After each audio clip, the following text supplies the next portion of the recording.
want to talk about this bounty, though, because Governor Ron DeSantis has put a bounty on these Burmese pythons, which is not like the python you're holding. That's a ball python. These Burmese pythons, they're going through the Everglades, and they are getting deer. They are eating alligators. They are absolutely decimating that ecosystem, so the native species have no chance. So for all of the wildlife activists out there, for those, the PETA folks out there that are going to be so disgruntled by what you guys do in this interview, please explain to them why this is necessary for the other animals in the ecosystem.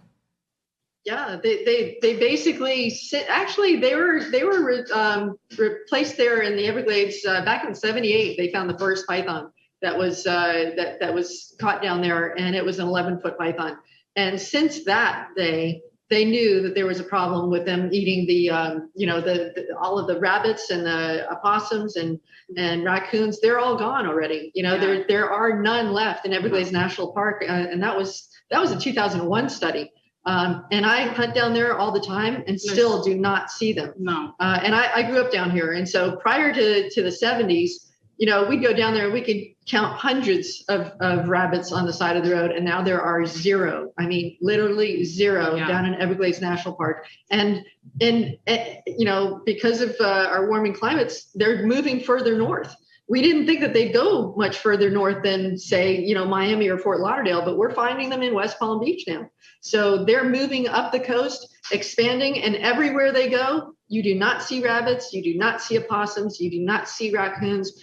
That's how you know there's pythons there, if you don't find the small mammals. And we also catch really close to people's homes, yes, which can potentially, pose as a major threat to your pets, your dog, your cat. Absolutely. Pet bird on your patio. Yeah, I mean, there's many. I've been called to friends' houses, like, there's a python in my backyard, and it's eating the cat food. It's like, no, it's not eating the cat food. It's going after your cat. Keep your cat inside, and call me before it gets away, because unfortunately that you've got to get there pretty quick, or they'll just take off into somebody else's yard. And one of the reasons we're out there removing them, a lot of people say, oh, well, look, they're out there, you're never going to get them all. It's like, yeah, but you know what? If we just left them all out there, they'd all get to be 18 feet long, and they would come into your yards. They will expand into neighborhoods, because guess what? In my yard, I've got possums and raccoons. Right. So they're going to be coming for them. And then once they eat them, they will come. If you leave a cat outside or a dog, you won't find it there the next morning.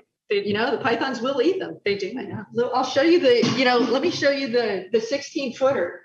I have personally caught 2 pythons in the past 6 months that were stalking. One was 2 nights ago, stalking a barn owl, and the barn owl was acting just really spazzed out. And I'm looking around. I knew something was unusual, and boom, there's a 9-foot, 5-inch python laying on the side of the road. And I've also caught one that was going after a raccoon. So they are eating our native mammals and birds. Yeah, look at how big the mouth on this crazy. is. This is the face on the snake. Ugh. So it can easily eat. This size snake, the 16-footer, can actually eat a deer. This wide. Look at it. It's as wide as I am. I doubt that it would be able to eat me, 16-footer, but an 18-footer, they have eaten people in their native lands. So, we don't want them to be out there to get this big. Well, and they can eat about anything they can get their mouth around. So you never know.